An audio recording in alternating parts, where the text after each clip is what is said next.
বাবা দেখো দেখো দেখো। আসসালামু আলাইকুম, আমার সাথে আছে ডাক্তার জোয়ান আশরাফিন আপু। রংপুর কমিউনিটি মেডিকেল কলেজ থেকে পাশ করেছেন, এখন currently Avicenna Tajik state medical university gynaecology ডিপার্টমেন্টে পিজি ট্রেনিং আছেন। তো আপুর কাছ থেকে আপনার এক্সপিরিয়েন্স জানতে চাইবো যে আপনার ইউনিভার্সিটির ডিপার্টমেন্টের ট্রেনিং এবং ওয়ার্কলোড সম্পর্কে, যে আপনাদের কিরকম ট্রেনিং করানো হয় বা শিক্ষার স্কোপটা কি যদি বলতে পারেন। আমাদের এখানে খুবই ভালো। আমাদের ম্যাটারনিটি হসপিটাল রোদম 3।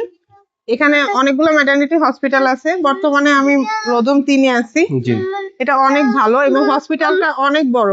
মানে এখানে শুধু ম্যাটারনিটি হসপিটালটাই এত বড় জি যে আমাদের বাংলাদেশে অনেক মেডিকেল কলেজের সমান হবে। হুম, এবং এখানে ট্রিটমেন্টও অনেক ভালো। এরা খুবই ভালো কাজ শিখাচ্ছে, জি। আমি স্যাটিসফাইড।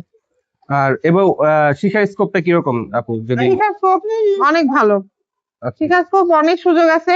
যদি কেউ ম্যাডামরা পড়াশোনা প্রতিদিন ক্লাস নেয় 2 ঘন্টা করে, তারপরে আমরা ওয়ার্ডে প্লেসমেন্ট, ওয়ার্ডে আমরা কাজ করি। আপাতত সবই শিখাচ্ছে আমাদের। জি থ্যাংক ইউ আপু আপনার এক্সপিরিয়েন্স শেয়ার করার জন্য। ওয়েল